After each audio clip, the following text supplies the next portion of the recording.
바로 시작하겠습니다.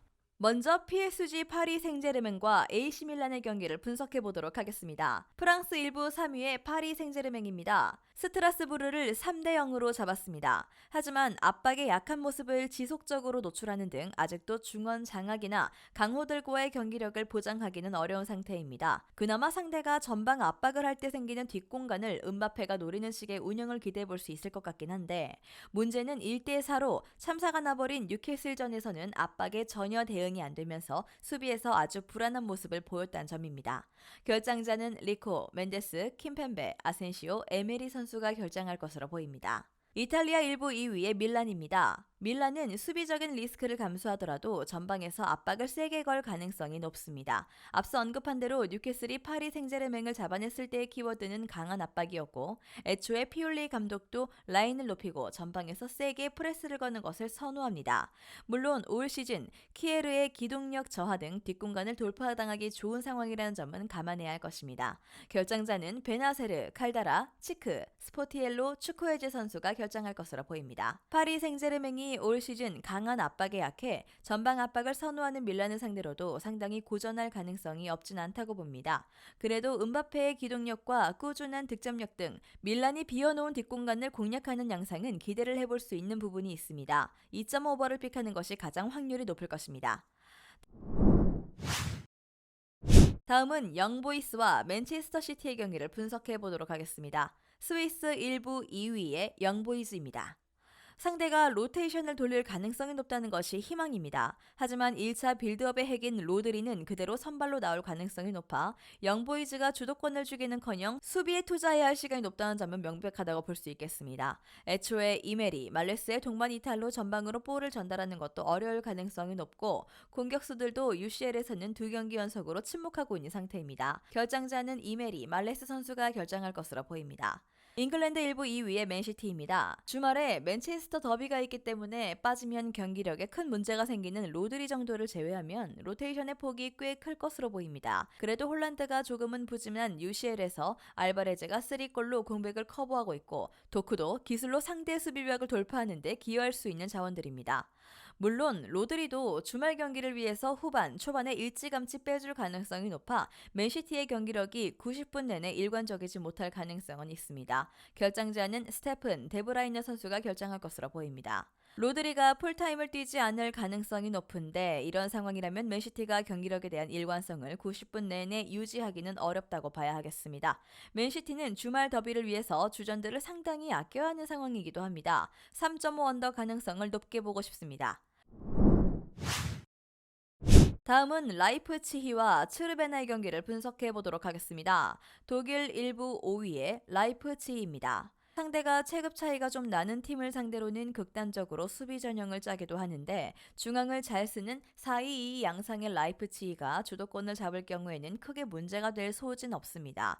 물론 0대0으로 비긴 보훔전을 예시로 들 수는 있겠지만, 당시에도 선수단의 결정력이 문제였을 뿐 공격 전개는 XG 값을 2점대로 유지했을 정도로 압도적인 경기를 펼친 바 있었습니다. 결장자는 비시아부 오르반 선수가 결장할 것으로 보입니다. 세르비아 1부 2위의 즈베즈다입니다. 맨시티를 상대로는 원정 리스크를 줄이기 위해서 5백을 가동한 적이 있었습니다. 물론 이 방식이 기동력을 중시하는 라이프치히를 상대로 어느 정도의 효과를 볼 가능성도 아주 낮진 않지만, 체급 차이를 극복하기에는 맨시티에게는 결국에는 1대3으로 역전패를 당했던 것을 생각해야 할 듯합니다. 애초에 중앙을 장악하고 몰아치는 데 익숙한 편이라 극단적인 5백이라는 전술이 몸에 맞는 옷도 아닙니다. 결장자 없고요. 즈베즈다가 체급 차이가 나는 팀을 만났을 때에는 생각보다 극단적인 수비 전형을 짜는 편인데, 라이프치히가 이런 상대에게 비기긴 했지만 그 경기에서도 결정력이 아쉬웠을 뿐입니다. 공격 전개나 주도권 싸움에서 무난하게 이기는 모습을 보여주었습니다. 애초에 5백을 쓴 맨시티전에서 즈베즈다가 체급을 극복하는 양상도 아니었습니다. 라이프치히의 승리를 예상하는 매치입니다. 마지막으로 로열 앤트워프와 FC 포르투의 경기를 분석해 보도록 하겠습니다. 벨기에 1부 6위의 앤트워프입니다. 중앙에서 밀리면 중앙 수비 라인이 그대로 위험에 노출될 가능성이 높습니다. 쿨리발리, 알더베이럴트로 구성된 라인의 신구조화는 꽤 좋지만 쿨리발리가 올라가고 알더베이럴트가 뒷공간을 커버하는 양상이 문제인데 알더베이럴트가 신체적인 전성기가 지난 자원이라서 쿨리발리가 올라간 자리를 100% 커버하는 것은 아무래도 버거울 수밖에 없겠습니다. 결정자는 엔젤스, 베르헐스트, 온드레이카, 바인스, 데라트, 케이타 선수가 결정할 것으로 보입니다. 포르투갈 1부 3위의 포르투입니다. 벤피카, 바르샤 등 강호들을 잘 이겨내는 모습은 아닙니다. 하지만 바르셀로나와의 경기에서는 상대의 대용, 페드리가 없었다고는 하지만 중원을 장악하고 완전히 밀어붙이는 등 포르투의 전력과 중앙 장악력만큼은 고평가를 해줄 여지가 충분할 것입니다. 페페와 마르카노의 공백도 중앙에서 주도권을 잡고 공을 최대한 상대 진영에서 놀게 하는 방식으로 최소화는 할 수 있을 것입니다. 결정자는 베론, 마르카노, 사누시, 페페 선수가 결정할 것으로 보입니다. 중앙 싸움에서 바르셀로나를 잡아낼 정도로 안정적인 모습을 보여주고 있고 수비진의 구성도 중앙을 장악하는 것으로 커버할 수 있을 것으로 보입니다. 엔트워프의 수비 중앙 구성이 중원 미드필더 라인에서 밀리게 되면 순식간에 위험한 장면을 맞이할 가능성도 높은 편입니다. 포르투의 승리를 기대하는 매치입니다.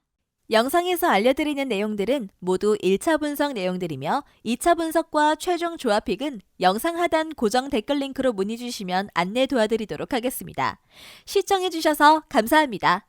아직도 혼자 분석하고 계신가요? 이슬TV 스포츠 정보방에서는 실시간 스포츠 커넥션을 통한 소통하는 관리 시스템으로 확실한 수익을 전해드리고 있습니다.